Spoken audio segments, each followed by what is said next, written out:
2025년이 정말 딱 한 뼘 남았네요. 한 해를 마무리하는 이 시점에 청취자분께서 보내주신 자료들을 이렇게 펼쳐놓고 보니까요. 뭐랄까, 거대한 게임판의 규칙이 바뀌는 그 순간에 목격하는 기분이에요. 개인부터 거대 기업까지 모두가 새로운 판 위에서 살아남으려고 필사적으로 다음 수를 고민하고 있더라고요. 정말 정확한 비유예요. 오늘 우리가 들여다볼 이야기들이 바로 그 다음 수들에 대한 기록이거든요. 네. 첫 번째는 그 돈의 흐름이 바뀌는 판 위에서 개인과 기업이 어떤 생존 전략을 짜고 있는지 살펴볼 거고요. 돈의 흐름? 두 번째는 노란봉투법이나 개인정보 유출처럼 우리 사회의 룰을 둘러싼 치열한 갈등의 현장으로 들어가 볼 겁니다. 그리고 마지막으로는 치매, 자율주행, 부동산처럼 이제 피할 수 없는 미래라는 판 앞에서 우리가 어떤 준비를 하고 있는지 들여다보겠습니다. 네, 저희의 목표는 단순히 이 사건들을 그냥 중계하는 게 아니잖아요. 그렇죠. 각자의 위치에서 고군분투하는 이 움직임들 사이의 연결고리를 찾고 그 이면에 숨은 진짜 의미를 파악해서 청취자 여러분이 자신만의 다음 수를 생각하는 데 도움이 될 힌트를 드리는 거죠. 맞습니다. 자, 그럼 첫 번째 판, 새로운 돈의 법칙부터 시작해 볼까요? 네, 좋습니다. 먼저 개인들의 이야기부터 해보죠. 예전엔 해외여행 갈 때나 만들었던 트래블 카드, 이게 요즘 젊은 세대에겐 필수 재테크 아이템이 됐다는 자료가 눈에 띄네요. 이게 어떻게 된 일이죠? 이게 고환율 시대가 낳은 새로운 풍경, 바로 환테크 열풍 때문이에요. 환테크. 네, 트래블 카드의 핵심은 원화를 외화로 바꿀 때 수수료가 거의 없거나 아주 저렴하다는 거거든요. 그렇죠. 이걸 이용해서 환율이 조금이라도 쌀 때, 즉 원화가 강세일 때 미리 달러를 넉넉하게 충전해 두는 거예요.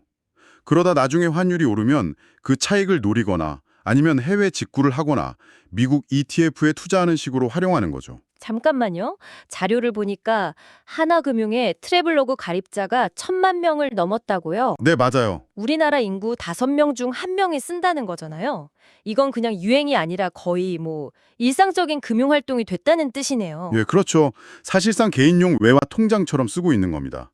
신한은행의 솔 트래블 체크카드도 270만 장이 넘었고요. 와, 다만 이게 다 좋은 점만 있는 건 아니죠.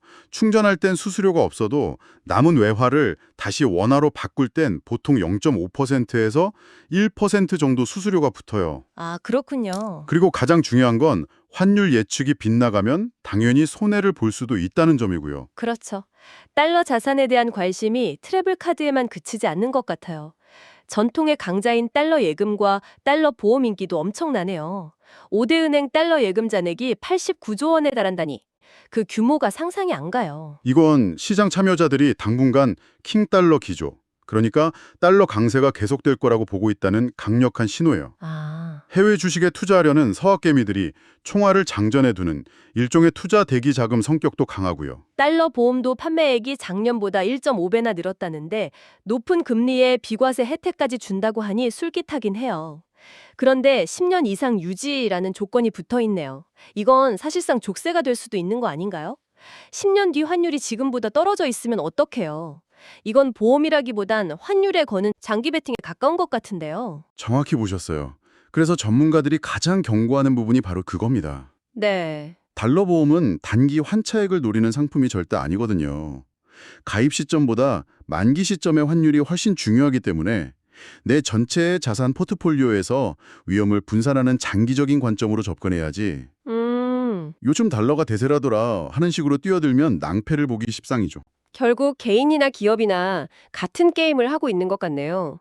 환율이든 상법이든 정해진 규칙을 바꾸는 판 위에서 어떻게든 자신에게 유리한 수를 찾아내려는 필사적인 움직임이라는 점에서요. 맞습니다. 개인들은 달러를 무기로 썼다면 기업들은 자사주라는 무기를 어떻게 활용하고 있나요? 내년 초에 통과될 3차 상법 개정안 때문에 기업들이 아주 바빠졌어요. 핵심은 자사주 처분 의무화인데요.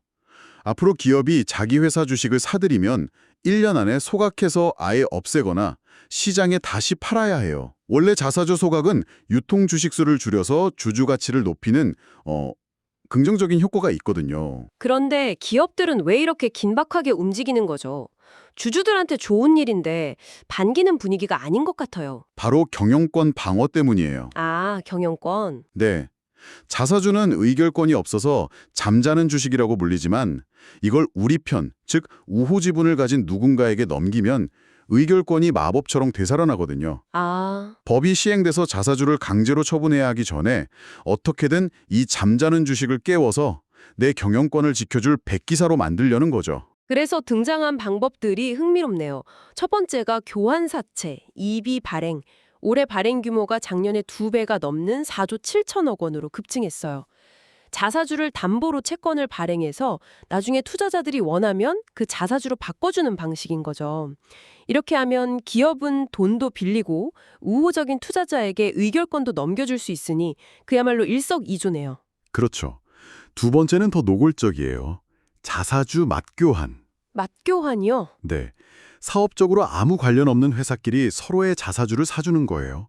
예를 들어 소주를 만드는 무학이랑 자동차 부품을 만드는 삼성공조가 41억 원어치 자사주를 맞바꿨어요. 아, 정말요? 서로의 백기사가 되어주기로 약속한 거죠. 잠깐만요. 전혀 상관없는 회사끼리 주식을 바꾸는 게 법적으로 문제는 없나요? 예를 들어 주류 회사가 자동차 부품 회사 경영에 대해 뭘 안다고 백기사의 역할을 제대로 해줄 수 있는 건지 좀 이상하게 들리는데요? 법적으로는 문제가 없습니다. 하지만 시장에서는 이런 움직임을 긍정적으로만 보진 않죠. 그렇겠죠. 주주 가치를 높이는 대신 경영권 방어에만 급급하다는 비판을 피하기 어려우니까요. 마지막으로 PRS, 즉 주가 수익 수합이라는 방법도 있는데 이건 좀 더 복잡해요. PRS는 저도 좀 어렵더라고요. 쉽게 설명해 주실 수 있나요? PRS는 말하자면 제가 키우던 아주 비싼 경주마를 잠시 금융사라는 다른 마구간에 팔아넘기는 것과 비슷해요. 당장 목돈은 손해주지만 나중에 그 말이 경주에서 이기면 상금을 나눠 갖거나 지면 손해를 일부 보전해주는 계약을 맺는 거죠. 아, 제 회계장부에는 말이 없으니까 부채로 잡히지 않지만 여전히 그 말의 성적에 제 이해관계가 깊숙이 걸려있는 셈이에요. 바이오플러스나 TY홀딩스 같은 기업들이 이 방법을 썼죠. IT 업계에서는 개인정보의 주인을 두고 비슷한 갈등이 벌어지고 있어요. 먼저 노란봉투법 이야기부터 들여다볼까요? 네, 내년 3월 시행을 앞둔 개정노조법, 이른바 노란봉투법 때문에 시끄럽습니다. 정부가 현장의 혼란을 줄이겠다며 해석 지침, 그러니까 가이드라인을 내놨는데 이게 오히려 불에 기름을 부은 격이 됐어요. 노동계와 경영계 양쪽 모두에게서 불만이 터져나오고 있거든요. 핵심 쟁점이 두 가지죠. 첫째는 진짜 사장님이 누구냐, 즉 사용자의 범위를 어디까지로 볼 거냐는 문제 같아요. 하청업체 노동자가 원청업체를 상대로 교섭을 요구할 수 있느냐 없느냐를 가르는 기준이 될 테니까요. 맞습니다. 정부 가이드라인은 구조적 통제라는 아주 애매한 개념을 기준으로 제시했어요. 구조적 통제? 네, 원청이 하청 노동자의 노동 조건에 실질적이고 구체적인 지배 결정력을 행사했는지를 보겠다는 건데요. 구조적 통제라. 말이 너무 어렵네요. 예를 들어 배달 플랫폼 회사가 라이더들의 배달 수수료나 배차 시스템을 일방적으로 결정한다면 이건 구조적 통제에 해당할 수 있겠군요. 바로 그 지점에서 해석이 완전히 갈리는 거예요. 아, 경영계, 특히 경총에서는 구조적 통제라는 말 자체가 너무 추상적이라서 귀에 걸면 귀걸이, 코에 걸면 코걸이가 될 수 있다며 현장 혼란만 커질 거라고 우려해요. 반면 노동계에서는 이 지침이 실질적인 지휘 감독을 하는 아주 명백한 경우에만 사용자 책임을 인정하겠다는 의미라며 오히려 원청의 책임을 회피하는 도구로 악용될 거라고 강하게 비판하고 있죠. 두 번째 쟁점은 합법 파업의 범위가 넓어졌다는 점이네요. 예전엔 임금이나 근로시간 같은 문제로만 파업이 가능했는데 이제는 정리해고나 비정규직의 정규직 전환 같은 경영상 결정에 대해서도 파업을 할 수 있게 된 거고요. 네, 이 부분에 대해서는 특히 산업계의 우려가 커요. 당장 구조조정이 시급한 석유화학이나 철강산업의 경우 인력 조정 문제 하나하나가 다 교섭 대상이 되면 구조조정의 골든타임을 놓칠 수 있다는 주장입니다. 아, 결국 예측 가능성을 높이려던 정부의 시도가 오히려 갈등의 불씨만 키운 역설적인 상황이 된 거죠. 사회적 갈등은 여기서 그치지 않아요. 개인정보 유출 문제, 이번엔 쿠팡 사태가 정말 점입가경이네요. 단순한 해킹 사고를 넘어서 기업과 정부기관들 사이의 진실 공방으로 번지고 있어요. 이 사건은 정말 한편의 영화 같아요. 쿠팡이 해커와 접촉해 자체 조사해보니 실제 유출은 3천여 개 계정에 그친다고 발표하자마자 정부가 확인되지 않은 일방적 발표라고 찬물을 끼얹었죠. 그러자 쿠팡이 이거 정부 지시에 따라 한 조사다. 심지어 정부가 정보 유출자와 직접 접촉해보라고 제안까지 했다고 재반박에 나섰잖아요. 네, 그랬죠. 심지어 유출자의 노트북을 인근 하천에서 건져서 정부에 넘겼다는 디테일까지 공개했는데 이게 사실이라면 정말 놀라운데요. 그렇죠. 그런데 경찰은 사전 협의 없었다. 국정원은 지시한 바 없다고 발을 빼면서 상황은 완전히 안개 속으로 빠져들었어요. 업계에서는 이용자 수 감소와 주가 하락을 겪던 쿠팡이 시장의 불안을 하루빨리 잠재우기 위해 무리하게 발표를 강행했을 가능성이 높다고 보고 있어요. 비슷한 시기에 신세계그룹에서도 임직원 정보 8만 건이 유출됐지만 거긴 고객 정보는 안전하다고 선을 그으면서 조용히 넘어간 것과는 아주 대조적이죠. 자, 이제 현재의 갈등을 넘어 미래를 준비하는 다양한 움직임들로 눈을 돌려보겠습니다. 여기서도 아주 흥미로운 대조가 보여요. 한쪽에선 상상 속 기술이 현실이 되고 있는데 다른 한쪽에선 현실의 벽에 부딪혀 비틀거리고 있네요. 먼저 눈부신 성공 사례부터 보죠. 중국이 단 2초 만에 시속 700km까지 도달하는 자기부상 열차 기술 개발에 성공했어요. 2초 만에 시속 700km요? 네. 이건 기존 상하이 자기부상 열차의 시속 430km는 물론이고 일본이 철도 시험 주행에서 세운 세계 기록인 시속 603km마저 훌쩍 뛰어넘는 엄청난 성과입니다. 와, 거의 비행기 이륙 속도 아닌가요? 중국은 이걸 발판 삼아서 시속 1200km를 목표로 하는 하이퍼루프는 물론이고 우주항공 산업까지 넘보고 있군요. 그야말로 초전도 열차네요. 맞아요. 그런데 바로 그 시간 첨단 기술의 상징인 미국 실리콘밸리에서는 정반대의 풍경이 펼쳐졌습니다. 바로 구글의 자율주행 택시 웨이모 이야기입니다. 아, 이 기자의 경험담이 정말 생생해요. 목적지에 도착했는데 문이 안 열려서 10분 넘게 차에 갇혔다가 결국 옆문으로 기어 나와야 했다고요? 네. 심지어 초등학교 앞에서 안전가드다 정지하라고 수신호를 보내는데 그걸 무시하고 그냥 지나가는 아찔한 장면도 있었다니. 이건 기술의 문제가 아니라 거의 사회성의 문제 같은데요. 결정적인 사건은 샌프란시스코 대규모 정전 사태 때 터졌어요. 웨이모 차량 수십 대가 통신이 끊기자 도로 한복판에 그대로 멈춰서면서 도시 전체의 교통을 마비시킨 거죠.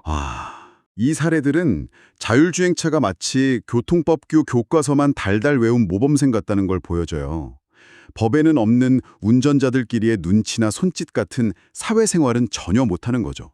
도로의 선장 역할은 여전히 공백 상태라는 전문가의 지적이 정말 뼈아프게 들리네요.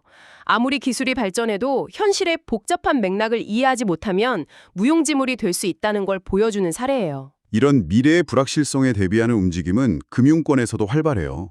특히 우리나라가 곧 치매 환자 100만 명 시대를 맞으면서 약 172조 원에 달하는 치매 머니를 어떻게 안전하게 관리할 것인가가 큰 사회적 화두가 되고 있어요. 이건 정말 남의 일이 아니네요. 저희 부모님 세대만 해도 다들 걱정하시는 문제니까요. 이 문제 해법으로 민간에서는 유언대응 신탁이 뜨고 있군요. 4대 은행 잔액이 5년 만에 4배나 늘어서 4조 5천억 원에 육박하고 가입 목적의 절반이 치매 대비라니 시장의 수요가 어디에 있는지 명확히 보여주네요. 네. 예전에는 수십억 자산가나 가입하는 상품이었지만 요즘엔 가입 문턱도 낮아지고 기본 보수를 면제해주는 상품까지 나오면서 대중화되고 있어요.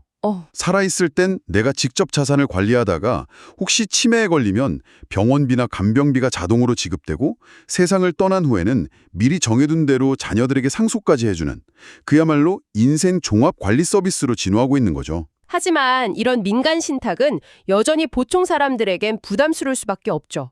그래서 정부가 공공신탁이라는 대안을 준비하고 있다고요. 이게 정말 서민들을 위한 실질적인 해결책이 될 수 있을까요? 그게 관건입니다. 국민연금공단 같은 공공기관이 수탁기관이 돼서 훨씬 저렴한 수수료로 서민층 치매 환자의 재산을 관리해준다는 게 기본 구상이에요. 내년에 시범 사업을 시작한다고 하니 얼마나 실효성 있게 운영될지는 좀 더 지켜봐야겠죠. 보험 시장도 단순히 진단금을 주는 방식에서 벗어나 AI로 인지기능 유지를 돕거나 치매 신약 치료비를 보장하는 식으로 예방, 치료, 간병 전 단계를 아우르는 맞춤형 케어로 진화하고 있고요. 마지막으로 2026년 대한민국의 지도를 바꿀 부동산과 상권의 변화를 짚어보죠. 역시 가장 큰 변수는 새로운 철도망이네요. 그렇죠. 내년에 가장 큰 이벤트는 GTX A 노선이 완전체가 되는 거예요. 아, 드디어. 네, 그동안 끊어져 있던 서울역과 수서역 구간이 드디어 연결되면서 파주 운정에서 동탄까지 환승 없이 한 번에 갈 수 있게 돼요. 특히 수서역은 KTX와 GTX가 만나는 명실상부한 교통 허브로 떠오를 겁니다. 위례 신도시의 수건이던 트램도 드디어 개통하고 서해선도 연결돼서 수도권 서남부 교통망이 획기적으로 좋아지겠네요.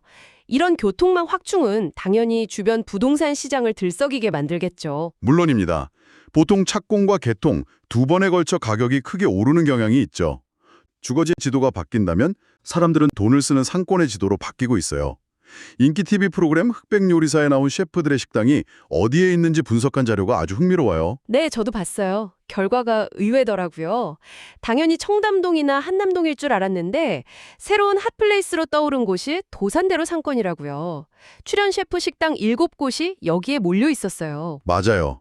한때는 가로수길에 밀렸었는데 이제는 역으로 가로수길에 임대료가 너무 비싸지면서 실력 있는 셰프들이 다시 도산대로로 돌아오고 있는 거예요. 아, 데이터가 이걸 증명하는데 도산대로 소규모 상가 공실률은 0%인데 바로 근처 가로수길 공실률은 26.8%까지 치솟았어요. 와, 26.8%.